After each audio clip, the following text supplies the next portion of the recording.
कंधे से ऊपर छाती नहीं होती, धर्म से ऊपर कोई जाति नहीं होती। अगर दीपक ही नहीं बचेगा तो बाती का क्या करोगे?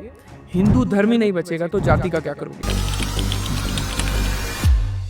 जैसे कि आपके सोशल मीडिया पे जो आप बहुत ज़्यादा रिस्पेक्ट करते हो उनकी, ओम प्रकाश जी की, तो आपका उनके साथ मतलब कैसा बॉन्ड है या क्या चीज़ है, आप हमको बता सकते हैं थोड़ा? जी बिल्कुल। माननीय ओम प्रकाश माथुर जी जो अभी राज्यपाल हैं सिक्किम के, मैं उन्हें ओम अंकल बोलता हूँ। काफ़ी मंच पे ओम अंकल ने बोला भी है कि ये लड़का बदमाश है, ये शैतान लड़का है ये। वो इस सेंस में कहते हैं कि बड़ा मतलब चुलबुला लड़का है। तो जब मैं मोदी जी को फर्स्ट टाइम मिला था, तो वो उन्हीं का एफर्ट था कि उन्होंने कहा कि तेरे को मिलना है मोदी भाई से मिलना है, चल। और उन्होंने मुझे मोदी जी की जीप में बिठा दिया। तो उस जीप में मैं, ओम अंकल और नरेंद्र मोदी जी, हम तीनों जो साथ में आपको दिख रहे हैं, तो ये उनकी बदौलत थी कि मैं उस समय नरेंद्र मोदी जी को फर्स्ट टाइम मिला। मैं आपको कुछ पॉलिटिशियंस के नाम बोलूँगा, ठीक है तो आपको उनकी अच्छाई और बुराई बतानी है। तो पहले हम अपने देश के राजा जी के साथ स्टार्ट करते हैं, जी। हमारे प्राइम मिनिस्टर जी। तो उनके बारे में मुझे बुराई तो देखो बिल्कुल भी याद नहीं आएगी। अच्छाई तो उनकी कितनी भी की जाए वो कम है। कि आपको कभी मतलब प्यार हुआ है वैसे कभी?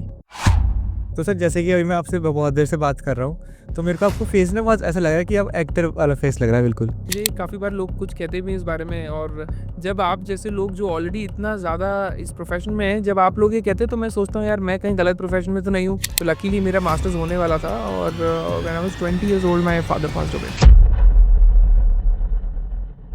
सो hello everyone, welcome back to the another episode of red institute India show. So guys, आज के जो हमारे गेस्ट हैं वो सरोई राजस्थान के छोटे से जिले से आते हैं और बीजेपी से काफ़ी टाइम से जुड़े हुए हैं, बचपन से ही जुड़े हुए हैं। आप उनके सोशल मीडिया प्लेटफॉर्म्स अगर देखेंगे उनको, तो उनकी फैन फॉलोइंग काफ़ी है उनके ज़िले में। तो चलिए आज उनसे बात करेंगे। तो स्वागत है सर आपका हमारे पॉडकास्ट में। Thank you so much. Thank you for having me. आपके साथ आज यहाँ पॉडकास्ट करने का मौका मिल रहा है। That's a great achievement already I feel.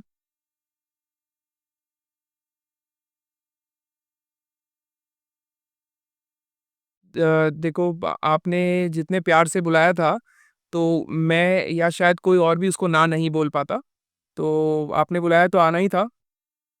Okay, तो सर मेरा पहला क्वेश्चन आपसे ये है कि आप आपकी जो पॉलिटिक्स की जर्नी है, तो वो कहाँ से स्टार्ट हुई? वो थोड़ा-सा ऑडियंस को आप क्लियर कर दो पहले। फ्रैंकली मैं आपको बताऊँ, पॉलिटिकल जर्नी तो मैं उसको नेम इसलिए नहीं दूँगा, क्योंकि हम लोग ये हमारी सेकंड जनरेशन है कि हम लोग बीजेपी से जुड़े हुए हैं। मैं जब बहुत छोटा था तब मैं देखता था कि हमारे घर पे काफ़ी लोगों का आना-जाना लगा रहता था, बट उस समय इतनी समझ नहीं थी कि ये लोग क्यों आ रहे हैं या क्या हो रहा है। धीरे-धीरे समझ हुई तो पता चला कि ये जितने भी लोग हैं उस समय बीजेपी से जुड़े हुए हैं। ये मैं बात कर रहा हूँ 1994-5 की। उस समय जब कांग्रेस का राज था, तो हमारे सिरोही में लोग का नाम लेने से खुल के डरते थे कि अगर हम का नाम लेंगे तो ऑपोजिशन वाले, उस समय जो तत्कालीन सरकार थी, वो हमारे पीछे पड़ जाएगी। बट हमारी जो फैमिली थी वो तब से एसोसिएटेड, तो वहाँ से कहीं न कहीं शुरुआत हुई। मेरा मेजर जो मुझे लगा कि ये एक कुछ है जो मैं परस्यू करना चाहूँगा, जब मैं 2003 में या 4 में अ, आज जो प्रधानमंत्री जी हैं हमारे माननीय नरेंद्र मोदी जी को मिला, तो उस समय मुझे लगा कि ये एक ऐसी चीज़ है जो मैं करना चाहूँगा। तो कहीं न कहीं शुरुआत वहाँ से हुई थी। तो सर जैसे कि आपने थोड़ी देर पहले बोला था कि जो सुरई के लोग हैं, वो बीजेपी का नाम लेने से डरते हैं। तो एक ज़माने में डरते। एक ज़माने में डरते हैं, तो उन पे कोई प्रेशर हुआ करता था कि मतलब किसी और अपोज़िशन पार्टी के खिलाफ? देखो कैसा है, आज जो सिनेरियो है, जो पॉलिटिकल सिनेरियो आज है वो उस समय नहीं था।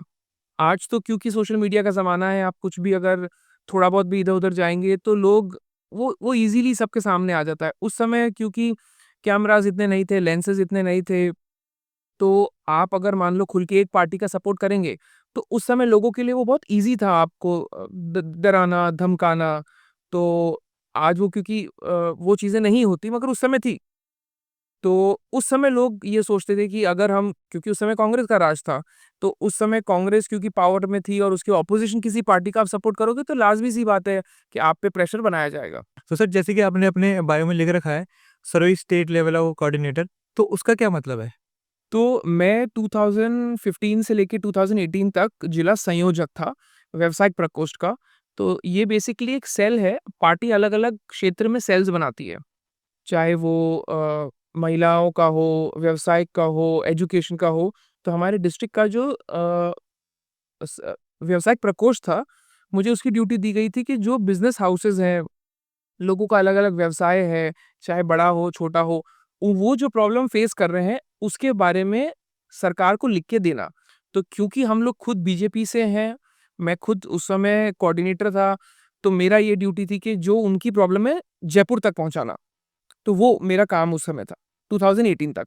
Okay, okay. तो ये आपने स्टार्ट कहाँ से किया था? ये मेरा अपॉइंटमेंट हुआ था 2015 में। जी, that was the first official nomination जो मेरा बीजेपी में हुआ था, किसी भी पद पर। जी। तो सर जैसे कि आप जब हमारे प्राइम मिनिस्टर सर से जब मिले थे, तो जैसे कि आपने बैक कैमरा में बताया कि उनका मतलब ऑरा अलग है बिल्कुल। जब आप उनसे मिलते हो मतलब एकदम कनेक्ट हो जाते हैं उनसे। तो कैसा ऑरा था उनमें? आप ऑडियंस को बताना चाहोगे एक बार? देखो क्योंकि मैं इस मामले में अपने आप को खुशकिस्मत समझता हूँ कि मुझे उनसे एक से ज़्यादा बार मिलने का मौका मिला है। तो जैसा मैंने अभी थोड़ी देर पहले आपको बताया फर्स्ट टाइम जब मेरी उनसे मीटिंग हुई, तो उनकी एक रैली होनी थी आबू रोड में। तो वो रैली भी काफ़ी लंबी चली, 3 घंटे की रैली थी वो। तो मेरा लक ये था कि उस समय मैं उस रैली में उनके ही जीप में मौजूद था। तो जब मैं उनकी जीप में बैठा, तो क्योंकि 3 घंटे तक हम एक ही जीप में थे और वो एक ओपन जीप थी, तो मुझे आज भी याद है उन्होंने मुझे ये एक बात पूछी थी कि आप मेरे साथ ओपन जीप में बैठे हो तो आपको डर नहीं लगता आतंकवादियों से या टेररिस्ट से? तो मैंने उनको अब मैं भी बच्चा था तो मैंने पलट के जवाब दे दिया, मैंने कहा मुझे डरने की क्या ज़रूरत है जब आप मेरे साथ खड़े हो। तो उनको ये बात सुन के बड़ी खुशी हुई और ज़ोर से हँस पड़े। तो सोचिए ये उस समय की बात है 2003 की। 2003 में उनका जो ऑरा था, आज तो सोशल मीडिया का ज़माना है, उस समय इतना कुछ नहीं था, लोगों के पास टैबलेट्स नहीं थे, स्क्रीन्स नहीं थी। उस समय मैंने फर्स्ट टाइम देखा कि एक व्यक्ति के लिए दुनिया इतनी पागल हो सकती है। आबू रोड एक छोटा-सा शहर है, उसकी जनसंख्या भी इतनी नहीं हुआ करती थी, आज भी कमी है। मगर फिर भी जो हुजूम उमड़ा था उनको देखने के लिए, उनको मिलने के लिए, वो उस दिन मेरा पहला पॉइंट मुझे उस दिन ऐसा लगा था कि ये एक चीज़ है जो मैं करना चाहूँगा और उस दिन मुझे लगा कि ये ऐसे व्यक्ति हैं, जिनको मैं एज़ अ मेंटर देखना चाहूँगा। देखो आज हो सकता है बहुत लोग उन्हें देखें, उनको अपना मेंटर मानें, मगर मैं उस समय बहुत छोटा था, जजमेंट पावर नहीं थी, फिर भी मुझे उस समय लगा कि this is somebody I should be looking forward. Sir जैसे कि अभी जो सोशल मीडिया पे चलता है कि मतलब ट्रोल करते हैं अपने प्राइम मिनिस्टर को, ये सब करते हैं। तो आपके इस पर क्या ओपिनियन है? बिकॉज़ जब हम मैं ये मानता हूँ सर कि अगर हमारे देश के जो प्राइम मिनिस्टर मोदी जी हैं, तो वो हमारे देश के मतलब बिल्कुल करता-धरता मतलब राजा के समान है बिल्कुल। तो अगर हम उनके ही बारे में बुराई करेंगे तो और कंट्री के अलावा मतलब क्या वो बनेगी हमारी? बिल्कुल, आपने ये एक बात सही कही। अ, अपने पॉलिटिकल जो भी हमारे मतभेद हैं, उनको एक बार हम साइड में रखें। आज कोई व्यक्ति अगर हमारे प्राइम मिनिस्टर चेयर पे बैठा है, इर्रेस्पेक्टिवली अगर वो ग्लोबल प्लेटफ़ॉर्म पे बोल रहा है, तो we as a citizen of India, हमें उनका सपोर्ट करना चाहिए। क्योंकि वो आपको ही रिप्रेज़ेंट कर रहे हैं, वो किसी और को रिप्रेज़ेंट नहीं कर रहे हैं। तो आपके देश का प्राइम मिनिस्टर को अगर आप ग्लोबल प्लेटफ़ॉर्म पे अगर अपोज़ करोगे, तो इसमें बेवकूफ़ी आप ही की लगने वाली है। इसमें किसी और का बुरा नहीं लग रहा। हाँ जी। मतलब मैं देखता रहता हूँ कि सोशल मीडिया पे ये सब चलता रहता है कि उनको मतलब गिराने की कोशिश की जाती है, जी। उनके प्यार के द्वारा या किसी भी प्यार के द्वारा।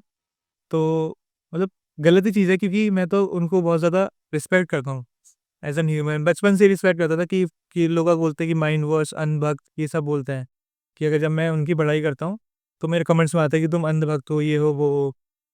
तो मतलब रिस्पेक्ट करना भी अगर हम किसी को एक पार्टी को मतलब पसंद करते हैं, तो इस देश में अंधभक्त कह दिया जाता है। देखिए मेरा ऐसा मानना है कि अगर आप कुछ भी अच्छा काम करोगे, तो आपको बैकलैश तो मिलेगा ही।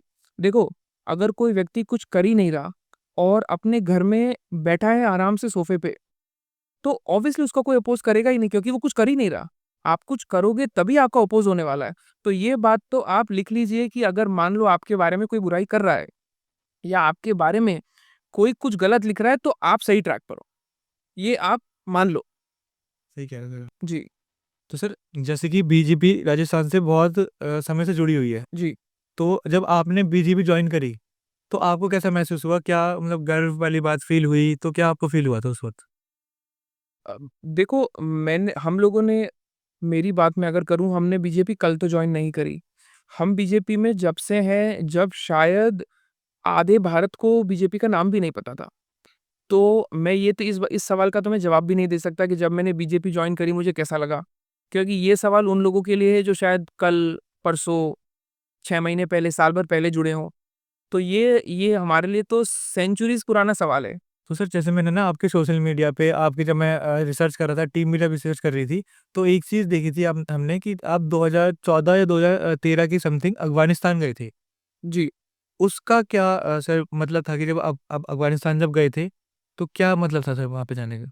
देखो हम जब अफ़गानिस्तान गए तो हमारे 2 मोटिव थे। जो एक ओपन मोटिव था, जो सबको बताया गया था और जो वाइडली लिटरेचर में अवेलेबल था, it was a delegation. Delegation of some 8-10 people I was heading the delegation. India Afghanistan का एक ट्रेड एग्रीमेंट काफ़ी चीज़ों में हुआ।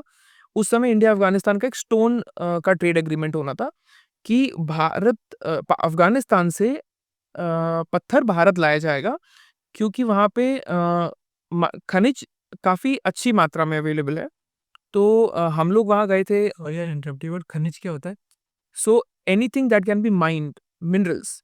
सो माइनिंग मिनरल्स आर बेसिकली खनिज, हम हिंदी में बोलते हैं। तो मिनरल रिच कंट्री है वो भी।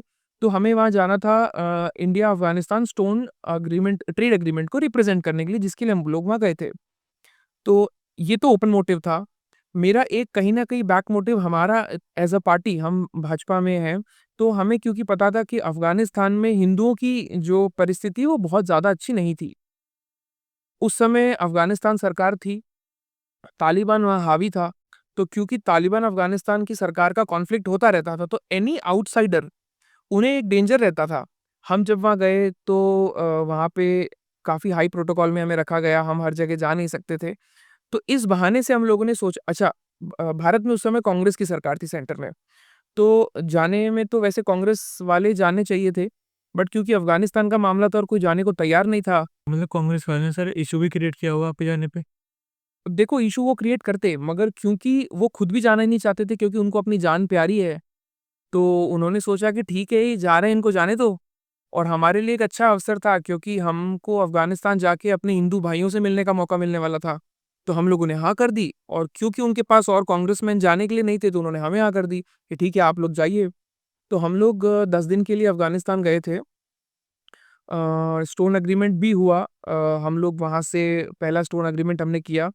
हम लोग सबसे पहले वो लोग थे जो वहाँ से मार्बल ब्लॉक्स को इम्पोर्ट करके इंडिया लेके आए थे। उसी दौरान हम कुछ वहाँ के गाँव में गए, हेरात गए, जहाँ पे हिंदू की बहुत छोटी कम्युनिटी बची थी। उनसे हमारा मिलना हुआ। हाँ, दुःख इस बात का है क्योंकि केंद्र में कांग्रेस सरकार होने की वजह से हम ज़्यादा कुछ कर नहीं पाए। वो लोग भारत आना चाहते थे मगर ठीक है, हमने उनकी सिचुएशन सुनी, हमने कोशिश पूरी करी 2013 में मगर हम उनको भारत ला नहीं पाए। इवेंचुअली हालाँकि बाद में वो लोग भाजपा सरकार आने के बाद में वो लोग सुरक्षित भारत आ गए। मगर शायद कहीं न कहीं हमने कुछ हो सकता है हमारा कोई कंट्रीब्यूशन रहा हो, यही सोच के हम लोग खुश रहते हैं। जी। मतलब शायद से आपके जाना वहाँ पे कहते हैं कि जब कुछ लिखा होता है, तभी वो चीज़ होती है। शायद से आप इसीलिए गए हो ताकि वहाँ पे आप हिंदू को निकाल सको। हो सकता है कि वो कहते हैं ना कि वो लिखता तो ऊपर वाला है, हम एक महज़ एक maybe we were a median, एक ज़रिया बन गए कि ये चीज़ को शुरुआत होनी थी। और वहाँ पर मैं आपको कुछ अफ़गानिस्तान के ऐसे किस्से बताऊँगा, तो आप कहोगे यार आप ऐसे ऐसे सिचुएशन में भी रह के आए हैं। कि हम जिस होटल में रुके थे उसकी 15 फीट ऊँची दीवारें थी, क्योंकि और वो बहुत मोटी कंक्रीट की बनाई जाती थी क्योंकि वहाँ पे बॉम्ब फटना और गन का बहुत ओपन कल्चर था। हम हेरात में जिस जगह रुके थे, हम इनफैक्ट हेरात में हम इंडियन कॉन्सुलेट में ही रुके थे। उस समय अमरजीत सिंह वहाँ पे हमारे एम्बेसडर थे। हमारे इंडिया लौटने के 2 हफ्ते बाद वो कॉन्सुलेट उड़ा दिया गया और हमने इंडिया में फ्रंट पेज पे न्यूज़ पढ़ी कि वो कॉन्सुलेट जो हेरात में है वो उड़ा दिया गया है और वो सेम बिल्डिंग थी जहाँ हम रुके थे वहाँ जाके। मतलब आपके जाने के बाद ये सब हुआ? हाँ, हम उसी बिल्डिंग में रुके थे और हमारे आने के 2 हफ्ते बाद उस कॉन्सुलेट को उड़ा दिया गया। तो हमारे मन में एक डर भी बैठ गया कि हम इसी जगह रहे हैं और विदिन 2 वीक्स इसको उड़ा दिया गया है। वो ऑल ओवर फ्रंट पेज था कि इंडियन कॉन्सुलेट को वहाँ पे उड़ा दिया गया अफ़गानिस्तान में। तो ऐसे-ऐसे दिन भी हमने देखे। एक बड़ा फ़नी स्टोरी उस समय हुआ था, हम जब गए तो उसी समय गणेश चतुर्थी आई थी। तो हमारे साथ क्योंकि 8-10 जने थे, एक कोई एजेड अंकल भी थे हमारे साथ में। तब उन्होंने क्या किया, हम लोग अपने-अपने रूम्स में और हमने आरती की आवाज़ सुनी। हमें गणेश जी के भजन सुनाई दे रहे हैं। अफ़गानिस्तान में। अब क्योंकि हमें तो कहा था कि आपको लो प्रोफ़ाइल रहना है, क्योंकि नहीं पता चलना चाहिए कि इंडिया से ऐसा कोई डेलीगेशन अफ़गानिस्तान आया हुआ है। अब हम तो वहाँ पे आरती की आवाज़ सुन रहे हैं, तो हमने एक-दूसरे को देखा, यार ये गणेश जी की आरती हो रही है, अच्छी बात है, बट इतना ज़ोर से कर कौन रहा है? तो किसी ने बोला, सर वो आपके साथ आए हैं, वो ही कर रहे हैं। तो हम भागे उनके रूम में। अ, कि आरती हम करेंगे, मगर जिस स्पीड, जिस लाउड स्पीकर से आप कर रहे हो, हमारे लिए खतरा है। उस दिन 1 मिनट के लिए लगा था कि 1192 में पृथ्वीराज चौहान जी, मेरे जो पूर्वज हैं, वो अफ़गानिस्तान में देवलोक हुए थे। तो उस दिन मुझे लगा कि पृथ्वीराज चौहान जी या तो अफ़गानिस्तान से वापस नहीं लौटे थे, और ये शरद सिंह चौहान भी शायद अफ़गानिस्तान से वापस लौट नहीं पाएगा, जो सिचुएशन है। तो ऐसी सिचुएशन भी हमने देखी थी अफ़गानिस्तान में। तो मतलब वहाँ पे तो आप पूरा का मुस्लिम एरिया ज़्यादा है वो अफ़गानिस्तान हाँ, मतलब वो लोग अफ़गानी लोग हैं। अफ़गानी एंड मुस्लिम भी ज़्यादा रह मुस्लिम है, बट वो उनका कल्चर मुस्लिम से थोड़ा अलग है। मैं आपको फ्रैंकली बताऊँ तो अफ़गानी लोग हिंदुओं को इतना पसंद करते हैं, अगर आप वहाँ पे कह दो कि हम लोग भारत से आए हैं, इंडिया से आए हैं, तो वो इतने खुश होंगे कि आप सोच भी नहीं सकते। खतरा हमें उस समय वहाँ जो टेररिज़्म तालिबान और अफ़गान गवर्नमेंट के बीच में होता था, उससे हमें खतरा ज़्यादा था। हमें लोकल लोकल जो अफ़गानी लोग हैं, उनसे हमें कोई खतरा नहीं था। अफ़गानीज़ के साथ में तो हमने बहुत बार डिनर किया, लंच किया, हम कम से कम 10 अफ़गानी लोगों के घर पे गए। उन्होंने हमको इतनी वार्मथ से, इतनी हॉस्पिटैलिटी से उन्होंने हमको रिसीव किया कि हम सोच भी नहीं सकते कि इतना वेलकमिंग हमको यहाँ पे ये सारा माहौल मिलेगा। क्योंकि जब भी हम अफ़गानिस्तान का नाम लेते हैं, तो ऑटोमैटिकली पाकिस्तान का भी नाम हमारे दिमाग में आ जाता है। तो ऐसा लगता है कि ये दोनों सिमिलर ही हैं और एक ही हैं। जी। तो शायद से आपको भी ऐसा लगा हो कि जब आपने गणेश पूजा की आवाज़ सुनी तो हाँ, क्योंकि देखो वो हमारा दूसरा ही दिन था। तो हम उस चीज़ को देख के हम थोड़ा-सा घबरा गए कि यार ये चीज़ नहीं होनी चाहिए। मगर जब हमने 2 दिन 4 दिन बिताए, हम लोगों से मिले, लोगों के घर गए, तब हमें लगा कि हमें यहाँ के लोगों से खतरा नहीं है। जो पर्सपेक्टिव मैंने आपको बताया कि खतरा किसी और चीज़ का है, ना कि वहाँ के लोकल सिटिज़न्स का। जी। तो जैसे कि सर जब आपने भी सुना वहाँ पे कि हमें यहाँ पे खतरा है, मतलब हिंदुओं से जब सुना था और हमारे इंडिया में ये सब चलता है कि जब जब मुस्लिम बोलते हैं कि हम खतरे में हैं और जी। हिंदू बोलते हैं कि हम खतरे में हैं, तो आपको लगता क्या है कि एक्चुअल में खतरे में कौन है? भारत में हाँ जी। देखो, भारत में वैसे देखें तो कोई भी खतरे में नहीं है। अगर कोई भी दूसरे रिलीजन वाले अगर ये कहते हैं कि हम खतरे में हैं, तो देखो आज ये सोशल मीडिया का ज़माना है, सबके पास सब कुछ अवेलेबल है। किसी की आँखें बंद नहीं हैं। खुद लोग जानते हैं कि वो कोई खतरे में नहीं है। ठीक है, इसको एक पॉलिटिकल प्रोपेगेंडा क्रिएट करना हो तो वो बात अलग है। एक नैरेटिव बनाना हो तो बात अलग है। बाकी भारत में जितने खुशी से लोग रह रहे हैं, भारत में जो हमें एनवायरनमेंट मिल रहा है, गारंटी से मैं आपको बता सकता हूँ कि मैक्सिमम वेस्टर्न कंट्रीज़ में भी वो एनवायरनमेंट नहीं है, जो आज हमें भारत में रहने के लिए मिल रहा है। मतलब जैसे कि बाहर के जब लोग आते हैं, तो इंडिया की खाली नेगेटिव नेगेटिव चीज़ दिखाते हैं। लेकिन आप देखोगे जब लंदन लोग जा रहे हैं, तो वहाँ पर भी यही चीज़ चलती है, वहाँ व्हाइट ब्लैक होता है, यहाँ पे हिंदू मुस्लिम होता है। देखो, मैं आपको बताऊँ, मैंने मास्टर्स करी है यूके से, तो हम जब रहते थे तब भी इतना प्रॉब्लम नहीं था। आज आप New York times, the wall street, इनके आप जर्नल्स उठा के देखें, मैनचेस्टर एक सिटी है यूके में, Manchester is now completely overcrowded bye Muslims. एक ऐसा शहर जो यूके में रहने के बावजूद भी, वहाँ पे मुस्लिम्स की जनसंख्या ज़्यादा हो गई है। वहाँ पे मेयर मुस्लिम का बन चुका है। तो आप खुद इस बात से, आप अगर वर्ल्ड स्टैटिस्टिक्स पढ़ें, तो कौन खतरे में है और कौन खतरे से बाहर है, ये इसका एनालिसिस करना कोई बहुत ज़्यादा डिफ़िकल्ट जॉब नहीं है। तो यूके में आप देखें, आप लंदन देखो, आप यूके की कोई भी सिटी उठा के देख लो, वहाँ पे अब खुद जो अंग्रेज़ हैं वहाँ के, वो तो एक लो लाइफ़ जी रहे हैं, और जो मुस्लिम्स हैं, वो एक ओपन लाइफ़ जी रहे हैं वहाँ पर। ऐसा क्यों सर होता है? उनकी जनसंख्या इतनी बढ़ गई है वहाँ पर। मुस्लिम्स की। बिल्कुल। वही मैंने कहा कि मैनचेस्टर में आज मुस्लिम की जनसंख्या खुद वहाँ लोकल ब्रिटिशर से ज़्यादा हो चुकी है। जी। तो अभी तो इन लंदन लंदन में एक्चुअली उसी का प्रोटेस्ट चला था मेरे ख्याल से। बिल्कुल, जो मैनचेस्टर का प्रोटेस्ट आपने पढ़ा था, वो इसी का प्रोटेस्ट था। जो लोकल सिटिज़न्स जो हैं यूके के, उन्होंने जो प्रोटेस्ट किया था, वो इसीलिए किया था कि हम लोगों की खुद की जनसंख्या अब यहाँ कम हो गई है और जो बाहर से आए हैं, उनकी जनसंख्या ज़्यादा हो गई है। बिल्कुल, बिल्कुल। ये पूरे लंदन में ये लोग स्ट्रीक्स पर आ गए थे कि तो वहाँ पे सर फिर क्या हुआ कि इनको मतलब हटाया गया या कुछ चेंजेस लाए गए? देखो हटाना तो शब्द भी बहुत बड़ा है और किसी को इतनी ईज़िली हटाया भी नहीं जा सकता। ठीक है, रिफ़ॉर्म्स लाए जा सकते हैं, तो आई थिंक वो तो ब्रिटिश गवर्नमेंट का काम है, उन्हीं पे छोड़ देते हैं कि उसका क्या करेंगे वो। सर अभी रिसेंटली एक मुद्दा चल रहा है कि अभी एक ऐप आई है, सरकारी ऐप, जी। तो उसको मोदी जी से कनेक्ट करा जा रहा है, हमारे प्राइम मिनिस्टर जी से कनेक्ट करा जा रहा है कि इनकी सरकार में बिल्कुल तानाशाही ये चल रहा है कि सबके फ़ोन में ऑलरेडी इंस्टॉल्ड आएगा, जब भी ये फ़ोन आएगा तो, और वो डिलीट ही नहीं होगा ऐप। तो लोग बाग बोल रहे हैं कि अब हमारे ऊपर की इतना कंट्रोल हो चुका है कि सरकार हमारे अंदर ऐप डाउनलोड कर रही है, ये कर रही है, तो तानाशाही बोला जा रहा है। तो आपको क्या लगता है, ये तानाशाही है या स्मार्ट मूव है? देखो डिक्टेटरशिप या स्मार्ट मूव, ये तो 2 एक्सट्रीम एंड हो गए। इसके बीच में भी एक स्पेस, ग्रे स्पेस है, हमें उसको देखना है।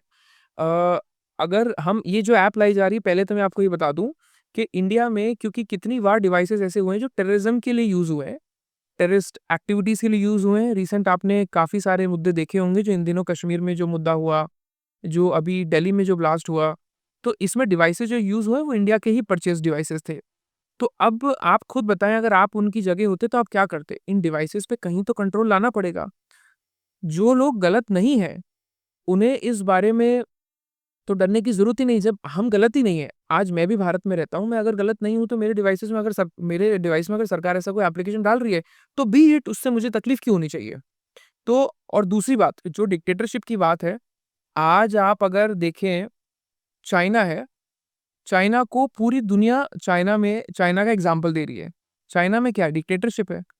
रशिया क्यों अमेरिका से नहीं दबता? रशिया क्यों इतना स्ट्रॉन्ग है? क्योंकि वहाँ भी डिक्टेटरशिप है। मैं डिक्टेटरशिप का मतलब ये नहीं कहता कि हिटलर राज, मगर एक परिवार में मुखिया एक ही होना चाहिए और चलनी भी एक मुखिया की चाहिए। जिस परिवार में आप ये देखेंगे कि मुखिया के अलावा बेटे भी बोल रहे हैं, और भी दूसरे मेंबर्स भी अपनी-अपनी चला रहे हैं, तो वो घर ज़्यादा दिन चल भी नहीं सकता। जी। तो फिर भी हम तो एक डेमोक्रेसी होने के बावजूद भी इतना बैलेंस बना के चल रहे हैं मोदी जी के राज में, तो ये बहुत बड़ी बात है। तो जैसे सर आपका यूथ पॉलिटिक्स को लेकर क्या विज़न है?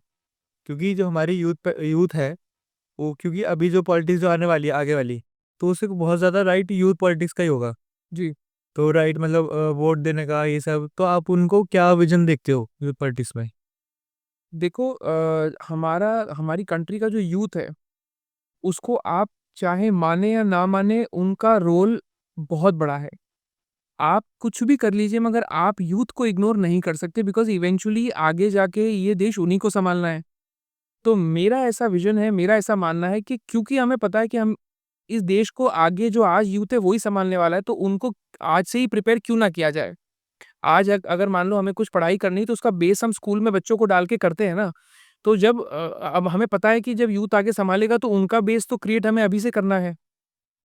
तो मेरा हमेशा से स्टैंड यही रहता है जब भी मैं किसी भी किसी भी राजनीतिक कार्यक्रम में होता हूँ या कोई ऐसा भाषण देता हूँ, तो मैं आई मेक श्योर कि मैं मेरे स्पीच में एक काफ़ी बड़ा जो एक कंसिडरेबल अमाउंट है वो यूथ को डेडिकेट करूँ। क्योंकि उनके बिना कुछ भी पॉसिबल नहीं है। आज आप देखें इंडिया में बहुत बड़ा एक जो वोट शेयर है, वो यूथ का है। और आगे चल के सँभालना भी उन्हें ही है। तो क्यों ना उनके साथ रह के काम किया जाए। यूथ को मौका डेफ़िनिटली मिलना चाहिए और मैं आपको एक चीज़ और बता दूँ, अभी जो यूथ भारत में अभी जो प्रिपेयर हुआ है, वो बहुत ही अलग दिमाग का है। वो they are more dedicated towards the country. उनके मन की जो भावना आज देश को लेके है, वो लगभग उसी तरह की है जो 1857 की क्रांति के समय जो हुई थी। आज का यूथ भारत को इस तरह लेके चलता है। वो मानता है कि हमारा देश है, वो मानता है कि हमें इसके लिए कुछ करना है। जो हमसे पहले जो 2 जनरेशन गई है, हो सकता है मैं बुराई किसी की नहीं करूँगा, हो सकता है कहीं न कहीं उनके दिमाग में ये मोटिव एक पर्सनल मोटिव रहता था कि हमें अपना खुद का भी इम्प्रूवमेंट करना है। मगर अभी जितने भी ब्यूरोक्रेट्स अब जो क्रिएट हो रहे हैं, उनका मेजर फ़ोकस ये रहता है कि कोई गलत काम नहीं होना चाहिए। Governance should be good, execution should be better. तो मेरा ऐसा मानना है कि ब यूथ को एक बहुत बड़ा हिस्सा, जो हालाँकि हमारे प्रधानमंत्री जी खुद वोकली कहते भी हैं, वो खुद इसको अपने मुँह से 50 बार वर्ल्ड स्टेज पे कह चुके हैं कि मैं भारत में युवाओं को मौका दूँगा, और वो दे भी रहे हैं। अभी एक बयान भी आया था कि उनकी पार्टी की टिकट सबसे ज़्यादा यूथ को दी जा रही है। बिल्कुल, बिल्कुल। आप अभी रिसेंट के अगर इलेक्शंस देखें, तो काफ़ी युवा चेहरों को मौका दिया गया, और उन उन जिन चेहरों को मौका दिया गया, दे परफॉर्म्ड रियली वेल। आप बिहार चुनाव देखें, बिहार चुनाव में जो यंगेस्ट पॉलिटिशियन अभी जो इंडिया में जो अभी है, एमएलए जो बने हैं, तो वो बिहार से आते हैं, जो बिहार विधानसभा में हुए, और भाजपा ने उनको मौका दिया and they performed really well.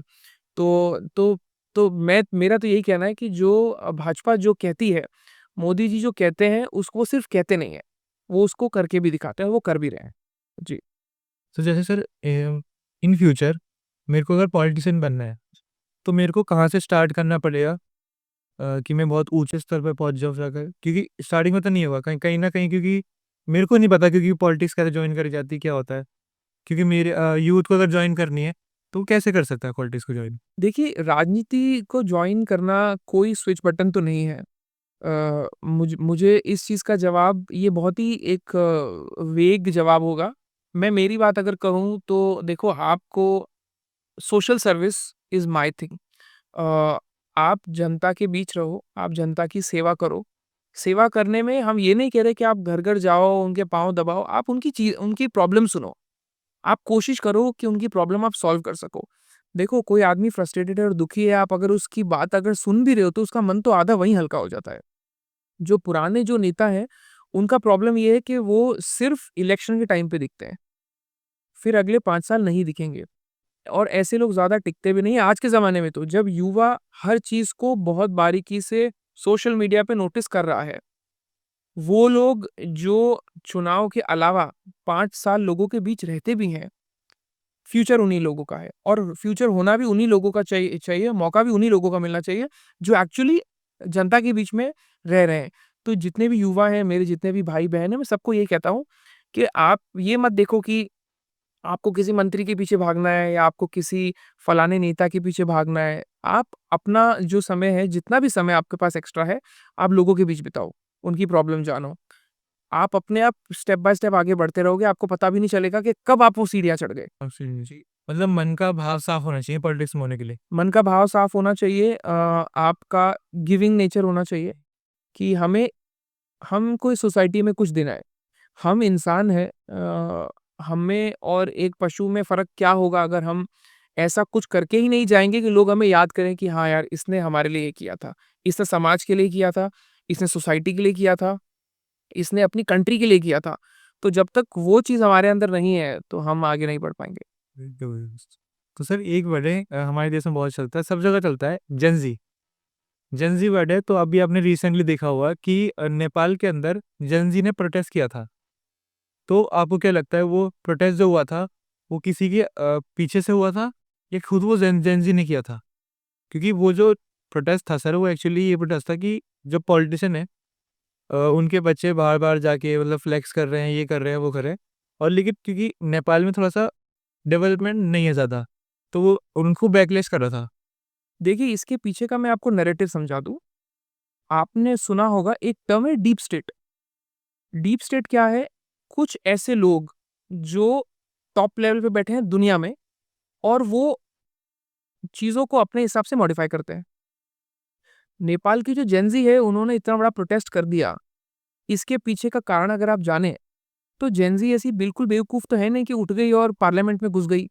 ये जो डीप स्टेट होता है, ये नैरेटिव क्रिएट करते हैं। आपने देखा होगा, अब से कुछ समय पहले तक नेपाल हमारे अगेंस्ट जा रहा था। चाइना की भाषा बोल रहा था। मगर जैसे ही नेपाल ने वापस से भारत के साथ खड़े रहने की बात करी, वहाँ पे सडनली ये जेन ज़ी का प्रोटेस्ट हो गया। तो ये नैरेटिव समझना पड़ेगा, और भारत के यूथ को नेपाल के जेन ज़ी से जोड़ने का कोई भी मतलब नहीं है, बिकॉज़ हमारा जो जेन ज़ी है भारत का, वो इतना बेवकूफ़ नहीं है। हम लोग चीज़ को परखते हैं, जाँचते हैं, और उसके हिसाब से एक्ट करते हैं। ऐसा नहीं हो सकता कि अभी आप अगर देखेंगे, चुनाव के समय पे एक व्यक्ति है जो जर्मनी से बैठ के वीडियो बनाता है। मोदी जी के खिलाफ बोलेगा, भाजपा के खिलाफ बोलेगा, तो ये सब डीप स्टेट के प्यादे हैं। और मतलब थंबनेल भी वो ऐसे लगाता है कि मोदी जी की आईज़ में रेडनेस कुछ करके, ऐसे करके। तो आप ये सब इंडिया में आके नहीं कर सकते? जी, देखो भारत में लोकसभा चुनाव थे पिछले साल 2024 में, तो जर्मनी से वीडियो आने लग गई, यूके से वीडियो आने लग गई। चलो जो भी हुआ, अब बांग्लादेश जैसे ही वीडियोज़ भारत के लिए आना बंद हुई, बांग्लादेश के लिए आना शुरू हो गई और वो वीडियोज़ जो वर्ल्ड स्टेज से बन रही थी बांग्लादेश के लिए, उसके बाद क्या हुआ? बांग्लादेश का हाल आप लोगों ने देखा। तो ये कुछ भी नहीं है, ये एक ऐसा डीप स्टेट नैरेटिव है जो बनाया जाता है उन देशों के खिलाफ जो वेस्टर्न कंट्रीज़, अमेरिका हो गया, इनके साथ में नहीं खड़ा है। अमेरिका ये चाहता है कि जितने भी देश हैं, वो मेरे हिसाब से चलें। जो उसके हिसाब से नहीं चलते, वो उनके अगेंस्ट में एक नैरेटिव बनाना शुरू कर देते हैं और वो चाहे चाहे अब वो सरकार गिराना हो या सरकार में टर्बुलेंस लाना हो, तो हमारा जो यूथ है, मैं मानता हूँ इतना बेवकूफ़ नहीं है कि ये वेस्टर्न कंट्रीज़ के जो नैरेटिव फैलाते हैं, उसमें हम लोग आ जाएँ। हम लोग बहुत चीज़ों को अपने हिसाब से देख के चलते हैं और ये हमारा देश है, हमारा घर है, हमारा परिवार है। हम हमारे परिवार के खिलाफ कभी नहीं जाएँगे। मतलब बाहर की कंट्री के प्राइम मिनिस्टर है, ट्रम्प ले सकते हो आप वहीं को, ट्रम्प जी को। तो वो चाहते हैं कि हर जगह मैं रूल करूँ। जैसे कि अभी जब हमारी लड़ाई हुई थी पाकिस्तान के साथ, तो उन्होंने कहा कि मैंने सीज़ फायर कराई है। बट जब फाइनल वो आया था, मोदी जी का बयान आया था कि उन्होंने बोला कि ऐसा कोई है ही नहीं बंदा जो उन्होंने सीज़ फायर कराई हो। सीज़ फायर तो खुद करी गई थी। देखो ये ब बहुत ही बेवकूफ़ी की बात है कि आप कहीं भी आपका कोई रोल नहीं है। आप अमेरिका बैठे हो, आपका उस समय कोई एज़ सच कम्युनिकेशन नहीं है एंड सडनली जब सीज़फायर हो गई, विदिन फ्रैक्शन ऑफ सेकंड्स आप एक ट्वीट कर दो कि ये तो मैंने रुकवाई है। तो ऐसे तो दुनिया में बहुत सारी चीज़ें हो रही हैं, आप उनको भी नहीं रुकवा पा रहे। आज रशिया-यूक्रेन का वॉर है, अगर आप इतने ही स्ट्रॉन्ग हो तो आप वो रुकवा देते। 2 साल तक यूक्रेन-रशिया का वॉर चलता रहा, तो अमेरिका तब कहाँ था? अमेरिका उन देशों में से है, मैं आपको बता दूँ, पहले अमेरिका को पाकिस्तान को काउंटर करना था, तो उन्होंने तालिबान को खड़ा किया। उनको आज इंडिया को काउंटर करना है, तो वो पाकिस्तान को सपोर्ट कर रहे थे। तो अमेरिका एक ऐसा देश है कि वो अपने अगेंस्ट जो भी जा रहा है या उसको लगता है कि यार ये पावरफुल होने वाले हैं, उसके अगेंस्ट में एक दुश्मन खड़ा कर देता है। तो ये बहुत ही बोगस और वेग बातें हैं कि अमेरिका का कुछ रोल है। ठीक है, अमेरिका अब वहाँ बैठ के कुछ भी बोल रहा है, उससे हम लोगों को क्या फ़र्क पड़ने वाला है?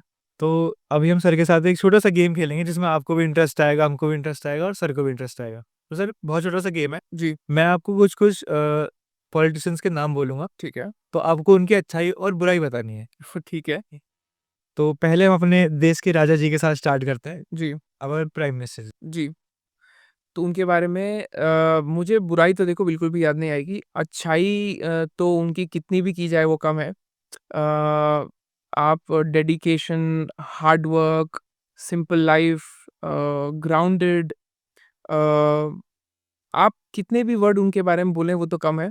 और मैं नेगेटिव तो मुझे सच्ची में कम से कम 2-4 घंटे लग जाएँगे ये पता करने के लिए कि उनके बारे में नेगेटिव क्या बोलूँ?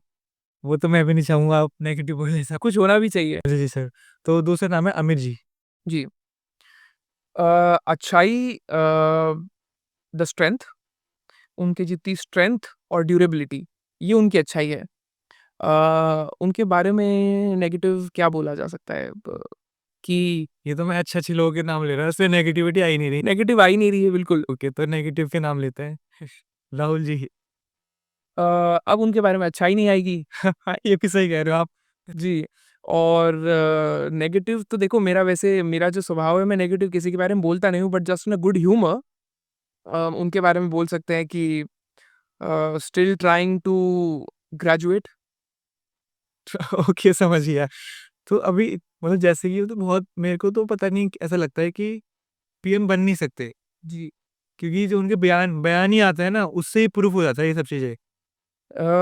देखो प्राइम मिनिस्टर एक बहुत बड़ा शब्द है और मेरा ऐसा मानना है कि कोई भी ऐसा व्यक्ति जो उस चेयर पे बैठे, वो उतना वर्थ इट होना चाहिए। क्योंकि देखो हमारा देश छोटा देश नहीं है, हम 140 करोड़ का देश है हमारा। तो उतने लोगों को सँभालने के लिए वैसा व्यक्ति भी होना चाहिए, उसका ऐसा व्यक्तित्व भी होना चाहिए कि उस कुर्सी को सँभाल सके। तो अगर राहुल जी का ऐसा व्यक्तित्व है, if he deserves to be, तो वो तो हम जेन ज़ी डिसाइड कर लेगी आगे चल के। तो क्योंकि इनके बयान भी ऐसे होते हैं ना सर कि जैसे कि अभी बीच में वो करते रहते हैं, कॉन्फ्रेंस करते रहते हैं, डेडिकेटेडली खाली कि वोट चोरी हुई, ये सब हुआ। तो आपको क्या लगता है कि मैं इनसे हट के बोले पूछना चाहूँगा कि वोट चोरी सच में हो सकती है कभी? देखो, ये बयान जब भी आते हैं, अगर ऐसा मान लो कोई भी छोटा-मोटा इलेक्शन अगर वो जीत भी जाते हैं, तो ये बयान तब नहीं आते कि वोट चोरी हुई है। जिस जिस इलेक्शन में वो हारे वहाँ वोट चोरी हो जाती है। तो अब इतने बेसलेस क्वेश्चन्स का तो आप अगर जवाब भी दे रहे हो तो ये हमारा वेस्ट ऑफ टाइम है। क्योंकि देखो हमारे पास तो बहुत काम है करने के लिए और जिनके पास कोई काम नहीं है अब वो कुछ भी बोलें उससे क्या ही फ़र्क पड़ने वाला है। जी। तो इनके बारे में ज़्यादा बात नहीं करेंगे, अपने गेम की तरफ चलते हैं दोबारा। तो केजरीवाल जी। यार देखो अच्छाई तो ये है कि वो एक समय में अच्छे ब्यूरोक्रेट थे, ये तो अच्छाई है। और बुराई ये है कि उन्होंने प्रोफ़ेशन ही गलत चूज़ कर लिया। अच्छा, अच्छा। तो उनको शायद कोई और प्रोफ़ेशन में जाना चाहिए था instead of being a politician. तो वो बोलते थे कि आपको 7 जन्म लग जाएँगे मेरे को दिल्ली से हटाने के लिए। अब इसका जवाब तो उनको खुद ही पता है कि क्या क्या हुआ है, 7 जन्म तो ख़ैर उन्होंने ज़्यादा बोल दिया। उनको जो बेट है वो 1 जन्म पे ही लगानी चाहिए थी। तो वहाँ कम से कम उनकी हाथ तो पूरी होती। फिर उन्होंने भी यही चीज़ क करा कि यहाँ पे बीजेपी आ गई तो य यहाँ पे भी वोट चोरी हो गई। अब देखो ये तो क्या हो उनका वैसा मेरे को तो ऐसा लगता है, sorry I interrupt you, but जैसे कि बीजेपी अलग है और सारी पार्टी अलग बिल्कुल। तो ऐसा ही हो गया है कि बीजेपी एक तरफ और बाकी सारी पार्टियाँ एक तरफ। आप जब भी देखें हर बार ये महागठबंधन बनाया जाता है और वो महागठबंधन एक ही रात का होता है। जैसे ही इलेक्शन खत्म, वो गठबंधन इनका टूट जाता है। जैसे ही कोई इलेक्शन आता है, गठबंधन वापस हो जाता है। जितने भी स्टेट इलेक्शन होते हैं, वहाँ जो ऑपोज़िशन वाले हैं, महागठबंधन वाले, वो अपने पर्सनल कैपेसिटी में लड़ते हैं और एक-दूसरे के सामने लड़ने लग जाते हैं। जब उन्हें लगता है कि नहीं अब हमें हमको साथ में लड़ना चाहिए, जैसे लोकसभा इलेक्शन में वो लोग साथ में आ गए, तो सामने वालों का खुद का ही कोई कॉन्क्रीट स्ट्रक्चर नहीं है। अ, वो ठीक है, वो एक ऐसे गेम में है सामने वाले जिसमें हम लोग नहीं हैं। वो गेम आपस-आपस में ही खेल रहे हैं।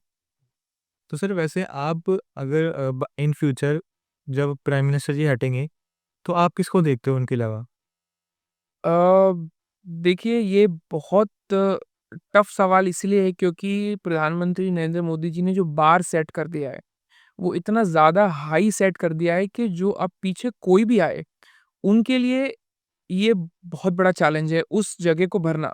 क्योंकि जब हमने मार्क्स को ही 99 100 सेट कर दिया, तो अब वहाँ तक पहुँचना बहुत डिफ़िकल्ट जॉब है।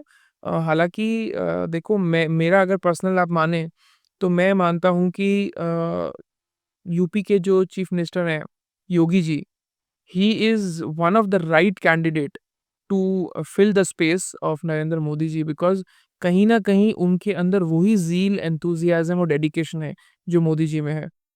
तो he is one of the persons I look up to कि वो शायद मोदी जी की जगह ले पाएँ। मगर yet again I will repeat कि मोदी जी ने जो बार सेट कर दिया है, वो आने वाले बहुत-बहुत सालों तक भरना बहुत मुश्किल होगा। आप मेरे को इन्हीं से एक जो पार्टी होंगी साइकिल वालों की, तो मेरे फ्रेंड ने एक बात बताई थी मेरे को, वो गोस्वामी है, यश नाम है उनका। तो जब बांके बिहारी मंदिर जानते हो? जी।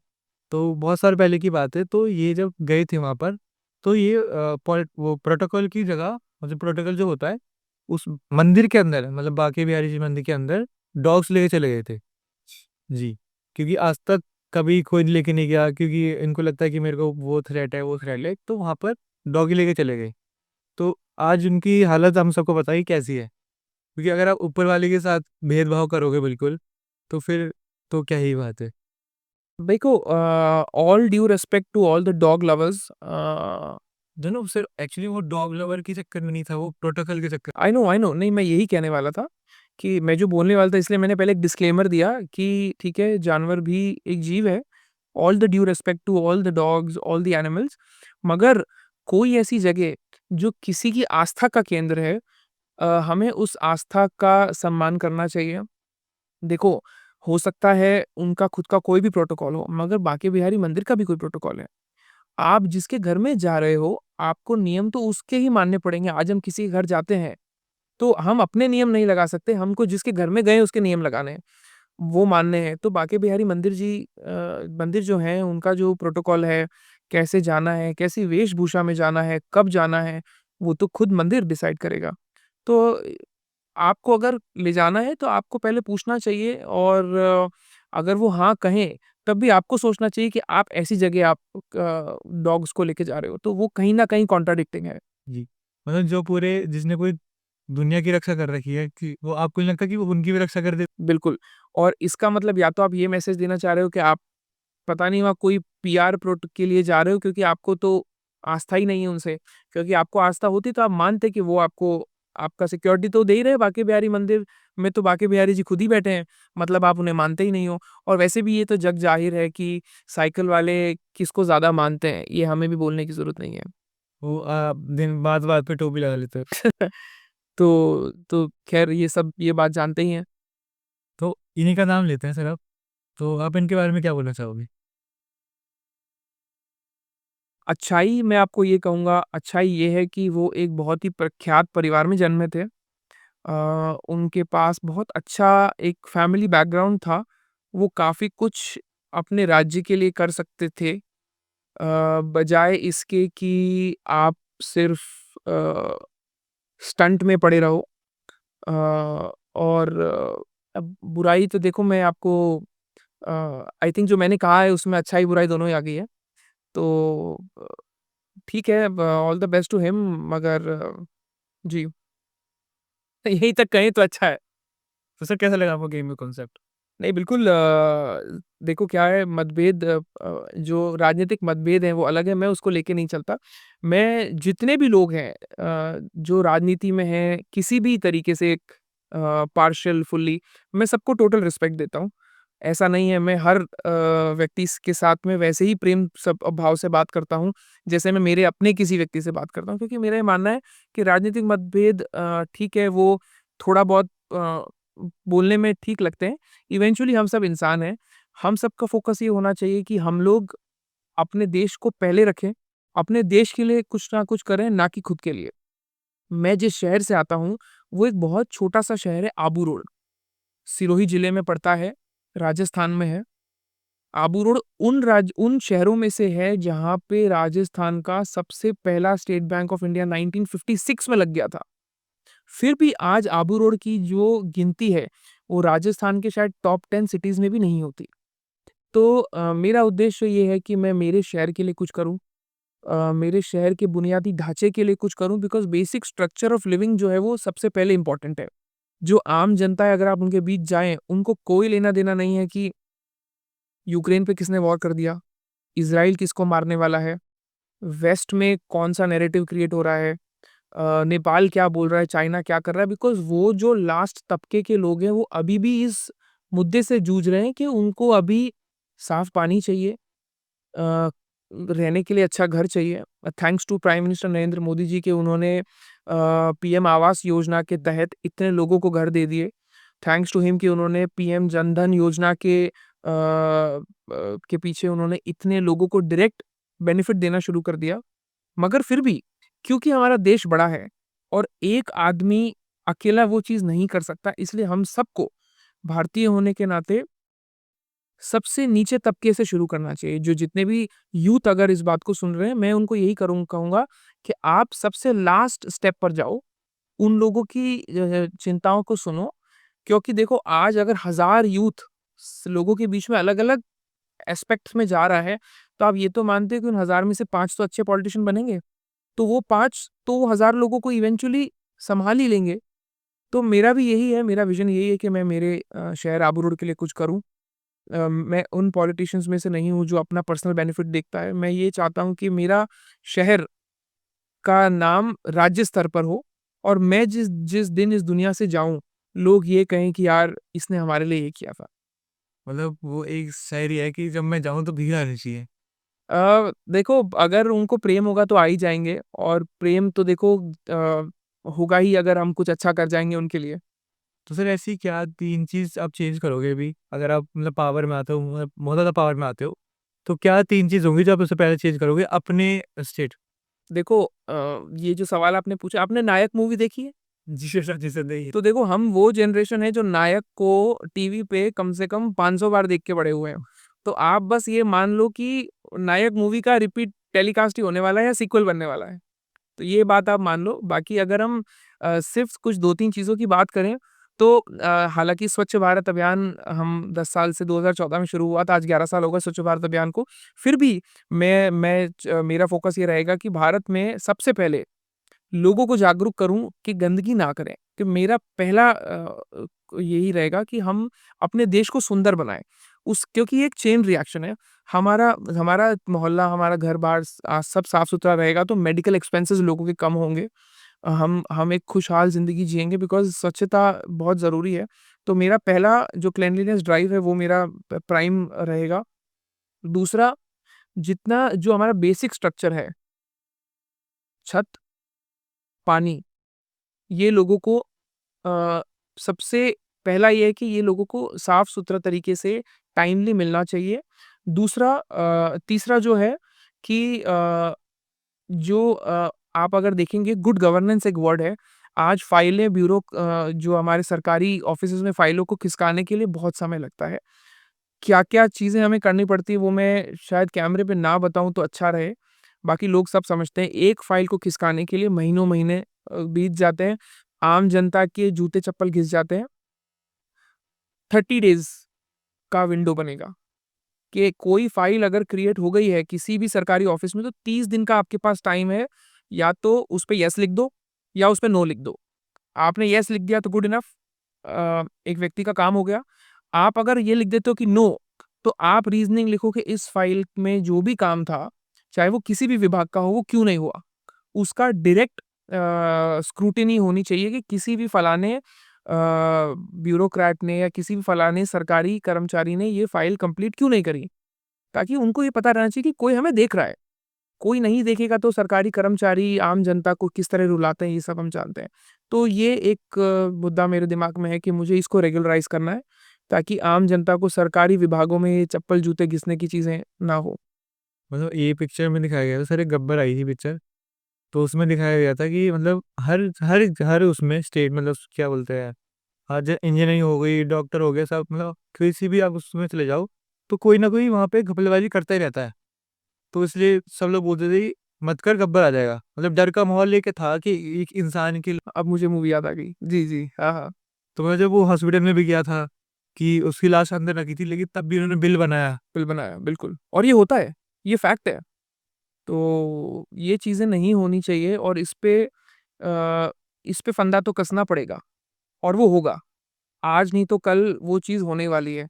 चाहे वो मैं करूँ या मेरा कोई भी भाई, जो मुझे आज सुन रहा है या जो उस पोज़ीशन पे जाएगा, वो ये डेफ़िनिटली करेगा क्योंकि आज की यूथ इस चीज़ पे विश्वास करती है। पहले के लोग करते होंगे। आज के जो युवा जनरेशन है, युवा जो हैं, वो ये चीज़ कभी नहीं करेंगे इसका मुझे पूरा विश्वास है। जी। क्योंकि इंसान को ऐसा लगता है कि हमारे जो वो है वो शरीर है, वो पैसे से बढ़कर नहीं है। तो उस वक़्त पे जब डॉक्टर वो ये बोल देता है कि इनका कुछ नहीं हो सकता, ये है, वो है, फलाना, तो वो कुछ भी लगाने के लिए रेडी हो जाता है, ये डॉक्टर को पता होता है। तो इसलिए शायद वो ये सभी चीज़ करते हो। देखो ये चीज़ होता है चलिए आज तो कम से कम हमारे पास एक और बेनिफिट है कि सरकार मुफ़्त इलाज कर रही है। सरकारी सिविल हॉस्पिटल्स में आज लगभग हर बीमारी का मुफ़्त इलाज हो रहा है। हम मात्र चंद रुपयों में आज सरकार इंश्योरेंस भी करके दे रही है। मगर जितने प्राइवेट प्लेयर्स हैं क्योंकि आज भी बहुत बड़ी ऐसी जनसंख्या है जो प्राइवेट हॉस्पिटल्स में जा रही है। तो उनको हर तरीके से लूटा जाता है बिकॉज़ मैं हालाँकि किसी का नाम नहीं लेना चाहूँगा, अच्छे लोग भी हैं, डॉक्टर्स भगवान होते हैं, मगर जो उनकी जो टीम है, उनके लिए हम लोग प्रोडक्ट हैं। बस हम एक हॉस्पिटल में जाते हैं तो हम एक प्रोडक्ट मान लेते हैं कि भाई प्रोडक्ट आ गया। अब ये प्रोडक्ट एक बार अंदर लेना हमा वो बि पेशेंट बेचारा आता अपनी मर्ज़ी से, जाता हॉस्पिटल वालों की मर्ज़ी से। तो वो चीज़ें बहुत गलत है। तो सर जो ग्राउंड रियलिटी के जो लोग हैं, वो कहते हैं सरकारी सिस्टम में काम से ज़्यादा कैम्पेनिंग चलती है। तो आप इसके बाद में कितना सच मानते हो? ये तो देखो आपका देखने का नज़रिया है। कुछ भी हो ग्राउंड वर्क के सामने आप अगर ग्राउंड वर्क कर रहे हो तो आप लॉन्ग टर्म काम कर रहे हो। आप कैंपेनिंग कर ली आपने, ठीक है, आप सोशल मीडिया पे चले गए, आपने रीलें बना दी, बट वो कितने दिन चलने वाला है?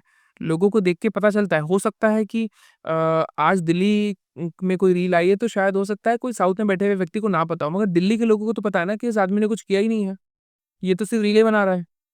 तो ऐसे लोग कितने दिन चलेंगे? ठीक है, एक बार आप सत्ता में आ गए, जनता आपको वापस सत्ता में लाने ही नहीं वाली, तो ग्राउंड वर्क से ऊपर तो कुछ भी नहीं हो सकता। जी।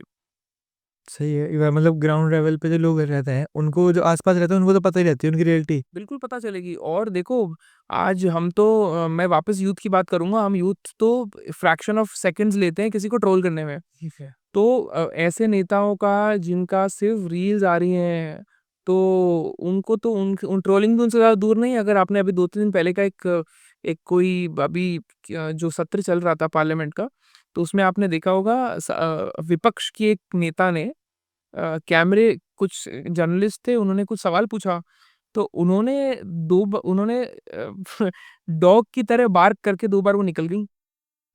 बिल्कुल, आप वो वीडियो देखें, तो यूथ ने उसको इतना ट्रोल किया है कि आपसे जर्नलिस्ट सवाल पूछ रहे हैं और ये आप मिमिक करके आप निकल गए यहाँ से। मेरे को सर ये वाली आइडिया नहीं था, किसने किया था कि अगर आप नाम लेना चाहो तो? आप आज दिए बहुत अभी 1-2 दिन की बात है, आप उसको जाके देखिएगा वो it's all over the internet. कहीं मैं सर अगर सही गेस कर रहा हूँ तो कहीं वो कलाकार तो नहीं हो? नहीं, नहीं, कलाकार नहीं है, वो बहुत विपक्ष की बहुत सीनियर लीडर हैं। और सीनियर मैं बता रहा हूँ, कोई नए भी नहीं है वो। और वो जिस तरह एक डॉग को मिमिक करके वो निकल गई, हाँ जी। तो मैंने जब वो पहली बार वीडियो देखी तो मैं खुद शॉक में था। मैंने कहा ये क्या किया इन्होंने? जर्नलिस्ट सवाल पूछ रहे हैं और आप क्या जवाब दे रहे हो? तो इसीलिए कैम्पेनिंग इज़ ठीक है, आप अच्छा काम करिए, उसको सोशल मीडिया पे डालिए ताकि लोग आपसे जागरूक हो सकें, आपसे मोटिवेट हो सकें। सिर्फ़ आप वीडियोज़ और रील पे ही ज़िंदा हैं, तो वो आप ऑक्सीजन पे ही हो फिर आप।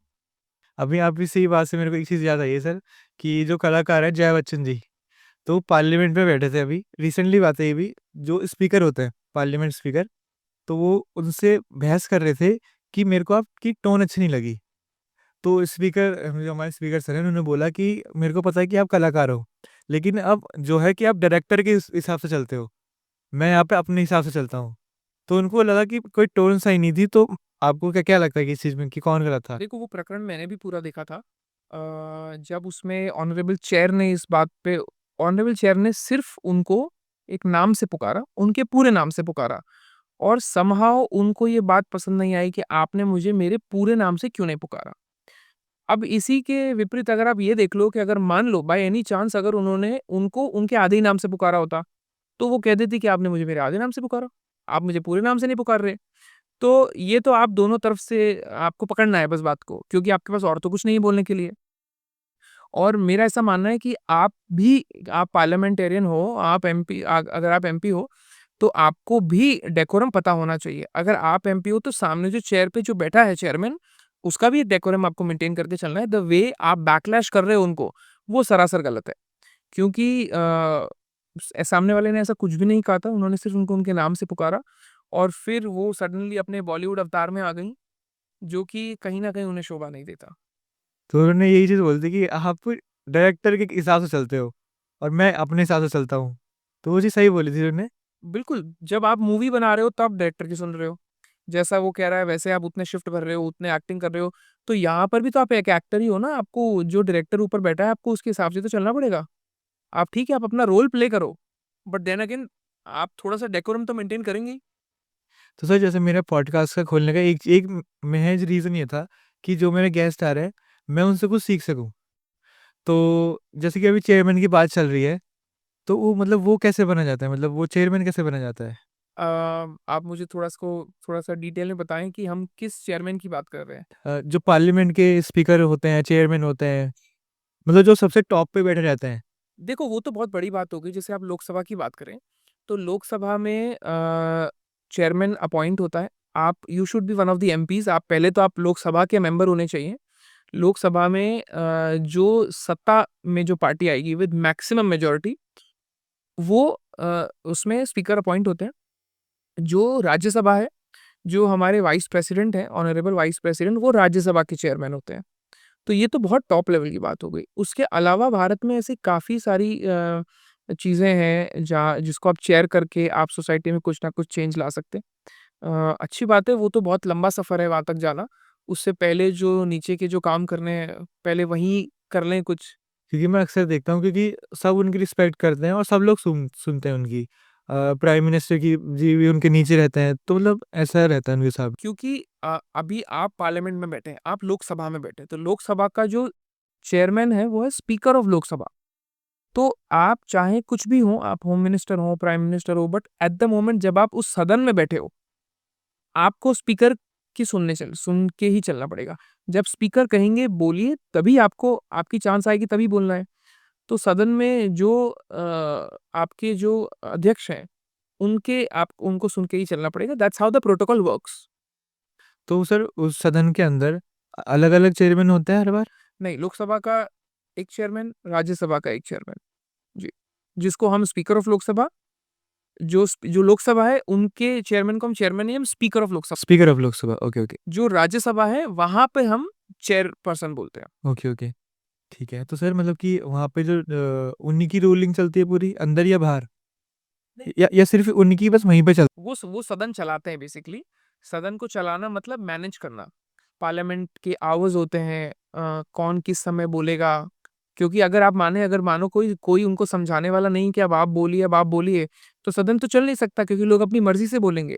तो उस चीज़ को मैनेज करने के लिए एक स्पीकर होता है कि he is the speaker of Lok Sabha. अब आपको उनकी अनुमति से आपको चीज़ों को आगे लेके जाना है सदन में। तो अभी भी रिसेंटली ये हुआ था कि सदन में बॉम्ब ब्लास्ट हुआ था वहाँ पर, कि फेंक दिया था वहाँ पर।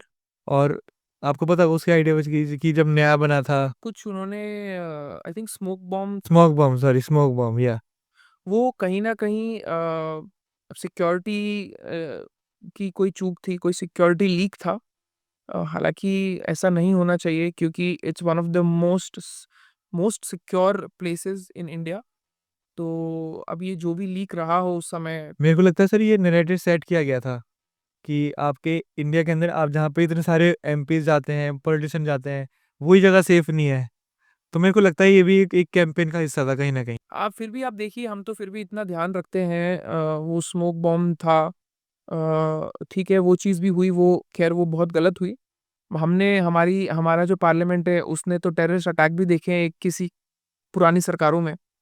तो हम कम से कम आज इतना सेफ तो हैं कि हम फिर भी उतना तो नहीं हो रहा, ठीक है, छोटे-मोटे लीक्स तो हो ही रहे हैं, सिक्योरिटी की लीक था वो। जी। तो सर एक वर्ड है टेररिज्म। जब भी टेररिज्म का नाम आता है, तो एक ही कम्युनिटी का या एक ही कास्ट का नाम आता है, वो है मुस्लिम। जैसे कि अभी भी रिसेंटली जो ब्लास्ट हुआ है, बॉम्ब ब्लास्ट दिल्ली के अंदर, वो भी किसी मुस्लिम ने ही किया गया है।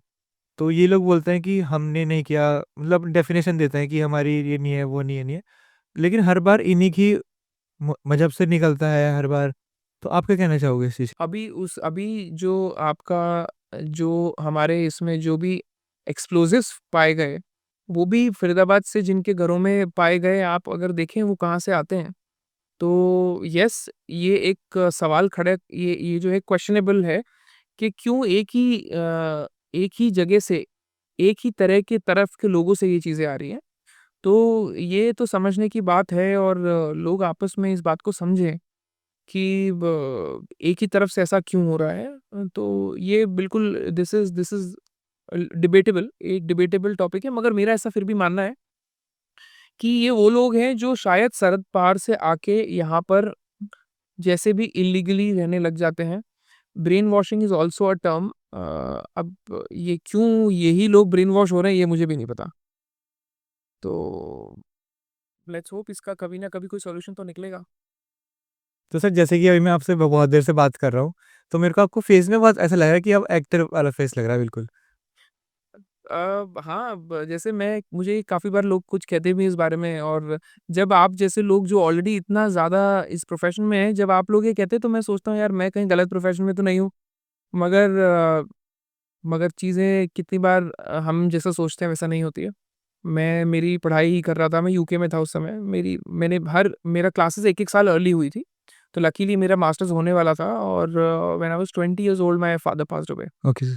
तो अब क्योंकि सिचुएशन ऐसी हो गई थी तो I had to come back, take care of everything what my dad had created, take care of the legacy he had created. तो अगर मैं नहीं आता तो उनकी लेगेसी वहीं ख़त्म हो जाती। तो आज हम यही कोशिश करते हैं कि उन्होंने जो हमारे लिए क्रिएट किया है, जो एक इमेज हमारी परिवार की वहाँ पर है, उसको हम आगे बढ़ाएँ और बढ़ाते रहें। तो सर जो सर की मतलब सर की बहुत रिस्पेक्ट थी पहले जैसा आप बोल रहे हो, तो मतलब सब कुछ मतलब सर ने स्टेप बाय स्टेप करके दिया था? या आपका क्या इनपुट था उसके अंदर? देखिए आज हम जो भी कुछ हैं उनके पीछे हैं, ये सब कुछ उनका ही क्रिएट किया हुआ है। जब वो आए उन्होंने अपना बिज़नेस शुरू किया मार्बल का, माइनिंग का बिज़नेस शुरू किया और तब से हमारी जो कंपनी है एसके मार्बल प्राइवेट लिमिटेड, हम लोग अंबाजी व्हाइट मार्बल के स्लैब्स हम मैन्युफैक्चर करते हैं। और he was one of the Pioneer in stone industry back in time. हम लोगों ने कुछ ऐसे बड़े-बड़े प्रोजेक्ट्स किए हैं, जैसे पतंजलि जो हरिद्वार में जो पतंजलि है बाबा रामदेव की, उसमें 4 lakh square feet white marble लगा है। वो सारा हमारी कंपनी का ही लगाया हुआ है। स्वामीनारायण जो हैं आपके यहाँ दिल्ली में भी है, वो उसके प्रोजेक्ट्स हमारी कंपनी ने किए हैं। अभी हम लोग पीएम हाउस में जो जिस मटेरियल को हम डील करते हैं अंबाजी व्हाइट लग रहा है। तो ये सब उनका क्रिएट किया हुआ है। मेरा ऐसा मानना है कि उन्होंने जो किया है, मैं उसका अगर मेरे फ़ादर साहब का अगर मैं 5% भी कर लूँ, तो मेरे लिए वो एक पर्सनल उपलब्धि होगी कि उन्होंने जो चीज़ कर दी है हमारे लिए, वो कहते हैं ना बार हाई सेट कर देना। तो जैसे जब मैं ये कहता हूँ कि प्रधानमंत्री मोदी जी ने जो बार सेट कर दिया है वो डिफ़िकल्ट है, मेरी पर्सनल लाइफ़ में मेरे फ़ादर ने जो बार सेट कर दिया है, क्योंकि बहुत बड़ा प्रेशर होता है कि सोसाइटी कहती है अरे यार फ़ादर ने तो इतना कर दिया था, बच्चे तो कुछ नहीं कर रहे। तो ये बहुत बड़ा प्रेशर है। तो मेरी कोशिश यही है कि जो उन्होंने क्रिएट कर दिया मैं उसको आगे ले जा सकूँ। क्योंकि मतलब जो सर फादर साहब थे आपके, तो मतलब हर जगह से मतलब आपकी रिस्पेक्ट करते होंगे वो, तो ऑडियंस का प्रेशर आ जाता है कहीं न कहीं से कि फादर साहब का नाम तो बहुत ज़्यादा था, लड़का तो ऐसे मतलब ऐसे कुछ करते हैं क्योंकि सोसाइटी है। सोसाइटी कुछ भी बोल सकती है और सोसाइटी को बोलने में 1 सेकंड लगेगा। दे वोंट थिंक कि यार इसका रिपरकशंस क्या है? वो तो बोल के निकल जाएँगे। मगर जिसके बारे में अगर बोला गया है, वो बेचारा 10 दिन सोचेगा कि यार मेरे बारे में अगले ने ऐसा बोल दिया। हालाँकि गॉड हैज़ बीन भगवान हमेशा मेरे साथ रहे। मुझे हमेशा मैं ये तो नहीं बोलूँगा मैं बहुत कोई सक्सेसफुल आदमी हूँ, मगर छोटी-मोटी सक्सेसेज़ में मुझे मिलती रहती है जिसकी वजह से कहीं न कहीं लोग कहते हैं कि नहीं लड़के ने सँभाल लिया। तो वो छोटी-मोटी खुशियाँ हैं हमारी ज़िंदगी में। जी। तो सर जैसे अभी हमने पॉलिटिक्स के बारे में बहुत ज़्यादा बात कर ली और सब चीज़ की बहुत ज़्यादा बात कर ली। अब मैं आपके बारे में जानना चाहता हूँ कि आप कैसे व्यक्ति हैं? मतलब आपका क्या फैमिली बैकग्राउंड है और आपके दोस्त कैसे हैं? तो ये सब मैं जानना चाहता हूँ अब। देखिए सरस सिंह एक बहुत मन से साधारण व्यक्ति है। साधारण क्यों? क्योंकि मुझे ज़रूरी नहीं है कि आप जैसे सोशल लाइफ़ देखते हैं कि बड़ी-बड़ी चीज़ें करनी है, घूमना है, फिरना है, क्लबिंग करनी है, ये सब मुझे फ़ैसिनेट नहीं करता। कुछ सेट ऑफ दोस्त हैं मेरे, कुछ पुराने हैं, कुछ इंडिया आने के बाद वापस बने हैं। मेरा एक फ्रेंड है अमित जो कि अब सीए है, जयपुर में रहता है, वो मेरा नर्सरी से अभी तक फ्रेंड है। हाँ जी। तो ऐसे कुछ 2-3 फ्रेंड्स हैं जो साथ हैं और दोस्तों के बिना ज़िंदगी काटी भी नहीं जा सकती। हाँ, मुझे घूमना पसंद है, मुझे ट्रिप्स पे जाना पसंद है, मगर हाँ, जितना समय मिलता है उतना ही जा पाते हैं। बाकी तो लाइफ़ एज़ इट गोज़। तो सर आपको क्या लगता है कि लाइफ में दोस्तों का होना कितना महत्व है?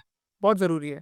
देखो जितने जो आपके दोस्त होते हैं वो आपकी एक तरह से ऑक्सीजन है। बिल्कुल। आप अगर ज़िंदगी में मान लो आपके आपको अगर मन में खुशी है, तो आप उनसे ज़ाहिर करोगे।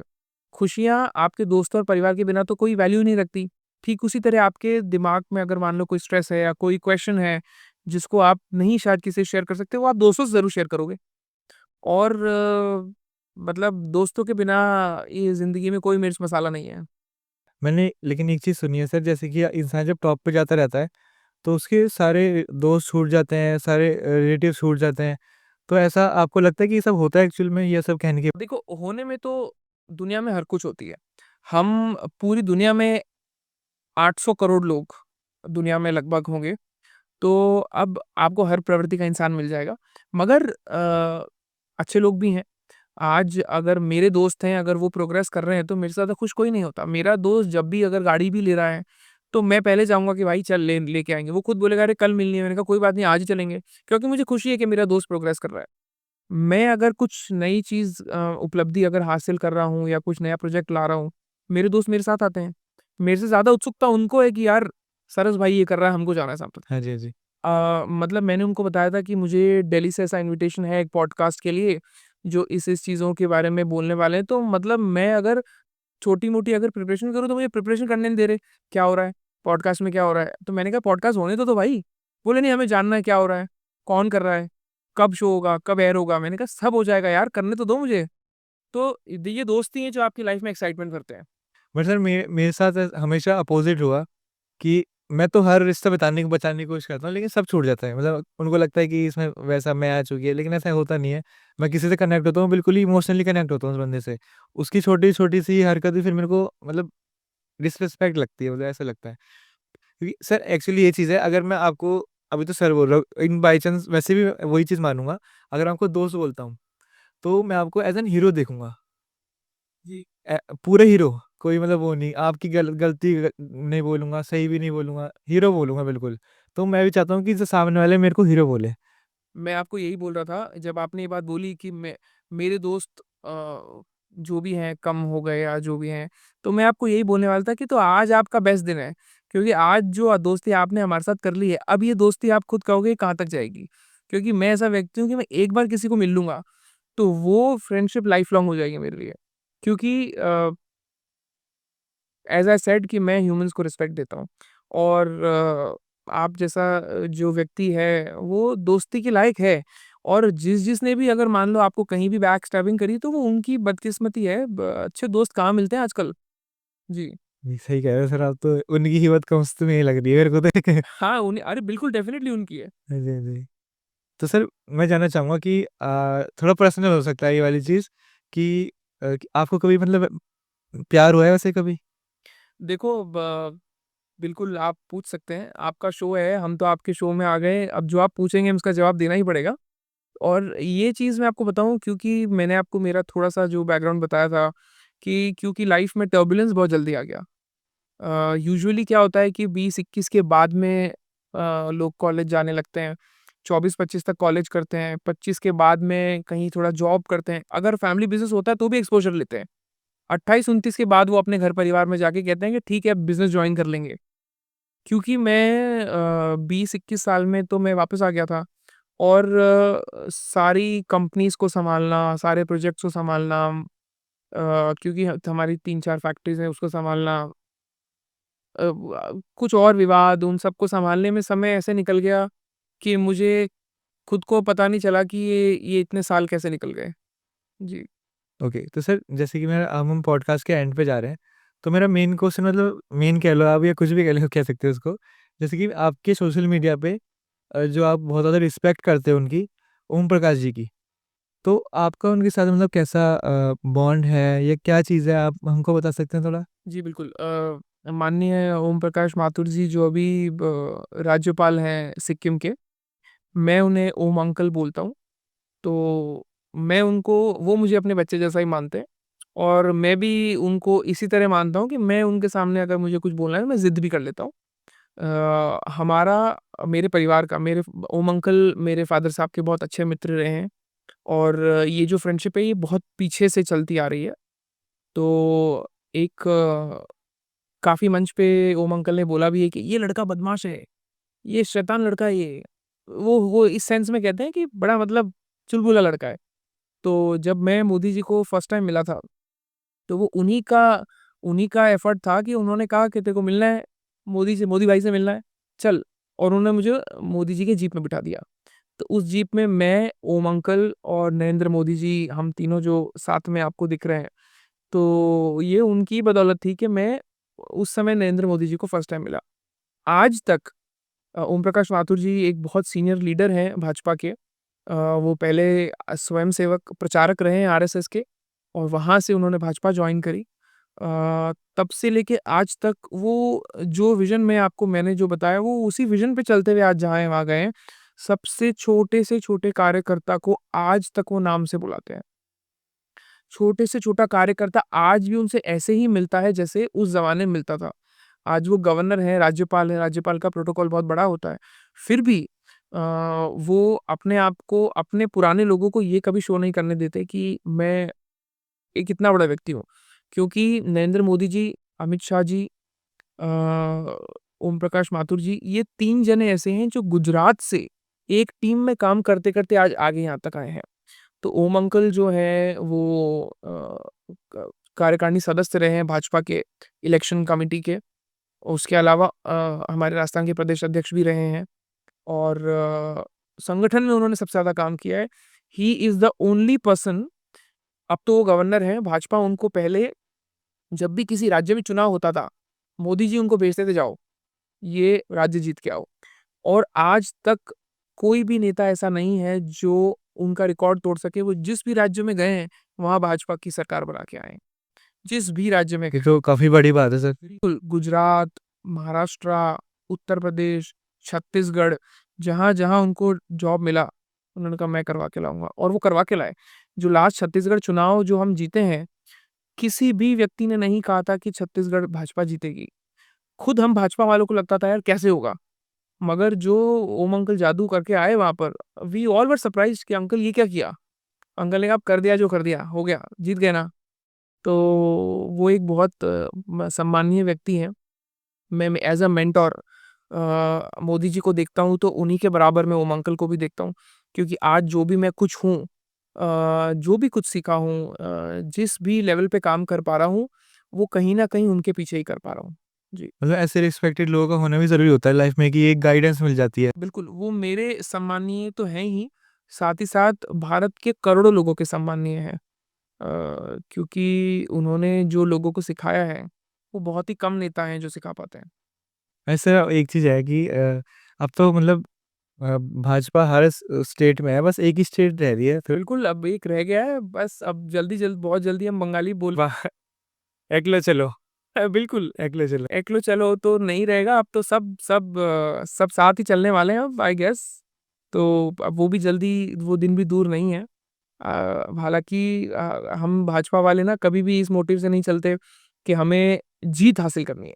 जीत तो बहुत वैसा शब्द, हाँ, हमें दिल जीतने हैं। दिलजीत ने, राज्य जीते, नहीं जीते वो तो बाद में देखा जाएगा, पहले हमको लोगों के दिल जीतना है। लोगों के दिलजीत। तो उस मोटिव से चल रहे हैं, तो देखो सब अच्छा ही होगा। बिल्कुल सर, बिल्कुल। जी, क्योंकि एक्चुअल में जो डिक्टेटरशिप है ना, वो वहाँ चल रही है। अगर इंडिया के अंदर चल रही है तो। Correct, correct. आप वहाँ जाएँ, वहाँ पर तो मतलब वहाँ आप लोगों से बात करें, हम लोग गए हैं बंगाल, वहाँ पर आज भी जो वहाँ की सरकार है, सालाना हर बिज़नेसमैन से, दुकानदारों से, फैक्ट्री वालों से साल का एक हफ्ता लेती है, कि आपको साल का इतना देना ही पड़ेगा। किसी से 20 लाख, किसी से 10 लाख, जैसा आपका काम है, उस सा उतना साल का आपका बंधा हुआ है। तो मतलब ये किसको जाता है ये? पार्टी को जाता है उनकी, उनके पार्टी के गुंडे हैं, जो जाते हैं, लाओ हमारा पैसा दो। उनको पहुँचाना ही पड़ेगा, नहीं तो आप काम ही नहीं कर सकते वहाँ पे। ये हाल है बंगाल में। बिल्कुल, क्योंकि ये पर्सनल एक्सपीरियंस से बता रहा हूँ, हमारा मार्बल जाता है वहाँ पे। तो हमारे एक मार्बल के वहाँ पे एक रिटेलर है, वो साल का 20 लाख रुपया वहाँ की सरकार को, पार्टी वालों को देते हैं। अब वो लेबल लगा के तो नहीं आते सर पे, मगर वो पता है जिसकी सरकार है और तो दूसरा आदमी तो आ ही नहीं सकता, हिम्मत ही नहीं करेगा। वो खुद कहते हैं, नाम लेके कहते हैं कि दीदी के वहाँ पे देना पड़ेगा। तो 20 लाख रुपया तो वो खुद ही दे रहे हैं और ये तो मैं एक व्यक्ति की बात कर रहा हूँ, ऐसे कितने करोड़ों व्यापारी हैं वहाँ पर। तो ये चीज़ें हैं वहाँ पर, देखो बदलाव तो आएगा इवेंचुअली, आगे-पीछे तो होना ही है। क्योंकि अभी एक पिक्चर आई थी सर, बंगाल फाइल्स आई थी, तो उसको भी वहाँ पे प्रीमियम करने से मना कर दिया था। उस उनके प्रोड्यूसर ने काफ़ी वो विवाद उठाया इस चीज़ को लेके कि ये मैं हमारी मूवी क्यों नहीं चलने दे रहे? जब इसी स्टेट की मूवी है, तो आप क्यों नहीं दिखाने दे रहे, सच्चाई क्यों नहीं दिखाने दे रहे? तो उस वक़्त भी उन्होंने रोका था ये सब चीज़ें। तो सच तो देखो सबके सामने ही है। आपको आप अगर कुछ गलत नहीं कर रहे तो आप डर क्यों रहे हो? दिखाने दो। वो इसलिए भी तो जीतते हैं सर, क्योंकि वहाँ पर कि कम्युनिटी, एक ही कम्युनिटी बहुत ज़्यादा है यहाँ पे, नंबर सबका खेल है। बिल्कुल, बिल्कुल नंबर का खेल है और इसीलिए मैं सबको यही कहता हूँ कि आप अ, एकत्रित रहो, संगठित रहो, डिवाइड होने से कोई मतलब नहीं है। जो ताकत है वो संगठन में ही है। बिल्कुल, सही कह रहे हो सर आप। तो सर जैसे कि हम इस पॉडकास्ट के एंड पे जा रहे हैं, तो आपको कैसा लगा पॉडकास्ट में? मुझे पॉडकास्ट में बहुत मज़ा आया। मेरी एक्सपेक्टेशन से हमने बहुत ज़्यादा बातें करी और जो बातें हमने करी वो कहीं न कहीं मुझे लगा कि लोगों को कहीं न कहीं एक रे ऑफ होप देंगी।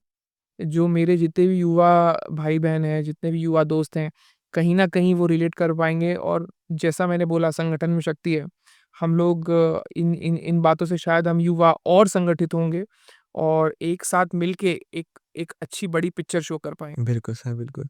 तो सर जाते-जाते मतलब मैं चाहता हूँ मतलब जो भी मेरे गेस्ट आते हैं, वो कुछ जाते-जाते यूथ को या ऑडियंस को कुछ बता के जाते हैं। तो आप क्या बताना चाहोगे? इसके में मतलब कि बोलिए आप। अ, काफ़ी चीज़ें हमने बताई, मैं एक चीज़ ज़रूर कहना चाहूँगा। ये 1-2 शब्द हैं, आप सुनिएगा उनको। कंधे से ऊपर छाती नहीं होती, कंधे से ऊपर छाती नहीं होती, धर्म से ऊपर कोई जाति नहीं होती। अगर दीपक ही नहीं बचेगा, तो बाती का क्या करोगे?